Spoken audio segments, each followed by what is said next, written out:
Chers amis, je tiens à vous souhaiter un très chaleureux Shabbat Shalom depuis Yerushalayim, Ira Kodesh, la ville sainte. Notre parashat Pinechas. Donc Pinechas a été béni par Hachem parce qu'il a sauvé le peuple d'Israël.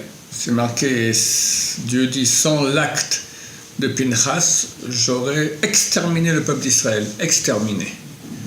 Et Baruch Hashem, alors il y a eu quand même 24 000 morts, mais à ce moment-là, Pinechas est venu à faire son acte de bravoure et par cela, il a sauvé le peuple d'Israël.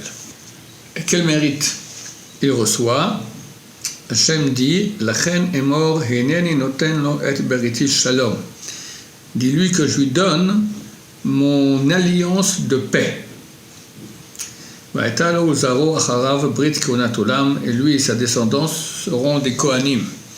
C'est-à-dire qu'il n'était pas Kohen. Lorsque Aaron et ses fils sont devenus Kohanim, il existait déjà. C'était que Aaron et ses 4 enfants qui sont devenus Kohanim. Lui ne l'était pas. Et là, il a reçu le fait de pouvoir être un Kohen, lui et toute sa descendance. Le Targum Yonatan, la traduction en araméen de Rabbi Yonatan ben Uziel, ce rabbin qui était, quand il étudiait, si un volatile passait au-dessus de sa tête, il tombait mort par terre, grillé par la puissance de feu de l'étude de Torah de ce rabbin. Il a traduit il y a plus de 2000 ans la Torah en araméen, mais avec une traduction différente de celle que nous avons Onkelos, qui est du mot à mot. Là, il donne très souvent des notions plus profondes de compréhension de la Torah. Un point tel que lorsqu'il s'est préparé à traduire les hagiographes, qu'on appelle les Ktuvim, alors il y a eu un tremblement de terre, et une voix du ciel a dit « Qui est celui qui veut dévoiler mes secrets à mes enfants ?» Et du ciel, il l'a empêché, parce que dans les Ktuvim, il y a le livre de Daniel, dans lequel il y a la date de la venue de Mashiach, et il aurait dévoilé cela. Et Dieu ne voulait pas qu'on dévoile ces secrets-là. Quoi qu'il en soit, dans notre paracha, lorsqu'il est écrit que Dieu lui donne son alliance de paix, lui, il traduit « Vichi le alma » et vivra pour l'éternité. Effectivement, Pinchas n'est pas décédé. On dit que Pinchas c'est Eliaou, c'est lui qui vient à chaque brit, il est en tant qu'ange, et il n'est pas mort. La question d'où Rabbi Yonatan ben Uziel a-t-il appris que dans la Torah, lorsqu'il est marqué que Dieu lui donne son alliance de paix, ça signifie qu'il vivra de façon éternelle. C'est pas marqué. Si c'était comme il a dit, il aurait dû être écrit que Dieu lui donne son alliance de paix et de vie. On a compris que c'est une vie éternelle. Mais c'est marqué juste une alliance de paix. La Cheikh HaKadosh explique. Il y a dans le Midrash qui explique les Tehillim, à propos du verset Kol ha-neshama te'alelia Alléluia. Toute la neshama louera Dieu, Alléluia, que Dieu soit loué. Il explique qu'en fait la neshama elle vient d'une source extrêmement haute dans la sainteté. Elle est divine, partie divine. Elle descend dans le corps et c'est insupportable pour elle d'être dans ce monde-ci. Insupportable. Elle demande qu'à fuir le corps et remonter à sa source près de Dieu. Lorsqu'elle sort du corps, puis elle voit que la présence divine se trouve dans le monde, Dieu aussi il est là, sa shrina est là. Alors elle dit, l'élève ne peut pas être plus que son rave. Si mon rave c'est Dieu, il est là, moi aussi je reste ici. Elle reste dans le corps. D'après ça, on peut expliquer aussi une autre chose. Dans Parashat Bechukotai, c'est la paracha il y a des bénédictions, puis après des malédictions. Alors dans les bénédictions, c'est marqué, la terre va donner ses fruits, il y aura le shalom, la paix sur terre, il n'y aura pas de bêtes féroces, vous aurez beaucoup d'enfants, etc., etc. Et à la fin, c'est écrit Venatati mishkani betorchem velo tigal nafshi etrem. Je mettrai ma présence parmi vous et je ne serai pas dégoûté par vous.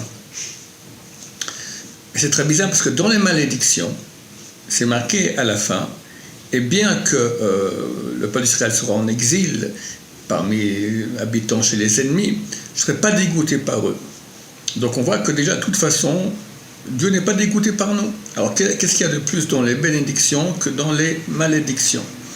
En fait, le Cheikh il explique que Dieu va mettre sa présence dans nos corps à nous. C'est ce qu'il y a de plus dans les bénédictions que dans les malédictions. Dans la malédiction, il y aura la présence de Dieu dans le monde. Et Dieu ne sera pas dégoûté par nous. Mais dans la bénédiction, il va mettre sa présence de façon particulière dans chacun de nous. Alors on sera comme une sorte de petit temple, avec la présence de Dieu avec nous. Et ainsi notre âme qui est divine ne sera pas dégoûtée de nous, elle sera très heureuse de rester avec nous. C'est exactement la bénédiction qu'il a reçue Pinchas. Hineni noten lo et briti shalom, je lui donne mon alliance de paix. Quelle paix? La paix qu'il y aura entre l'âme et le corps, que l'âme ne voudra plus quitter le corps. Il a reçu en cadeau d'avoir un corps tellement pur, tellement propre, que l'âme y est très très bien. Il n'a pas besoin qu'après 120 ans, l'âme quitte le corps.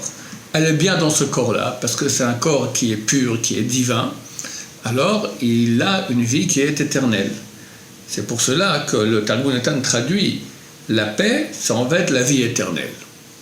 C'est le résultat de la paix entre l'âme et le corps. On voit aussi que lorsque Yoshua a envoyé les explorateurs explorer la ville de Jéricho, c'était qui les deux? C'est Kalev et Pinchas.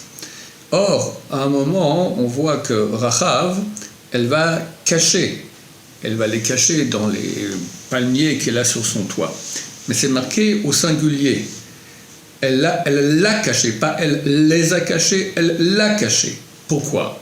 Parce que Pinchas, ayant un corps aussi pur, aussi propre, il était transparent. Il pouvait faire en sorte qu'on ne le voit pas. Ce qui fait qu'on voit notre corps, c'est toute la partie matérielle obscure qu'il y a chez nous. Mais quelqu'un comme Pinchas, qui avait un corps si propre, si pur, eh ben, il était transparent. Donc il avait besoin de cacher que Kalev. Voilà. Il faut savoir que cette chose n'est pas très éloignée. Très bientôt vient le Mashiach. Et dès que le Mashiach arrive, va commencer un processus qui sera, ça dépend d'après les personnes, mais qui va durer entre 214 et 200 ans. Si Mashiach vient cette année, ben c'est 214 ans, sinon ça sera 210 ans, où l'humanité va aller en se purifiant. Au bout d'un moment, on va faire sur nous Triat HaMetim. Ça veut dire qu'on va quelque part, on va mourir, mais ce n'est pas une mort comme il y a aujourd'hui avec l'ange de la mort. C'est Dieu qui va nous enlever le corps de chair, qui est obscur, qui est matériel, bas, et va nous donner un corps de lumière, comme le premier homme avant le péché originel. Et comme il avait Pinchas, Bezrat Hashem, avec ce corps de lumière, on pourra vivre éternellement, et comme ça monter de monde en monde. Même une fois que ce monde sera détruit en l'an 6000. Voilà, je vous souhaite à tous un Shabbat Shalom, plein de lumière, plein de transparence, plein de présence divine dans vos maisons, dans vos âmes. Amen, Amen, Shabbat Shalom.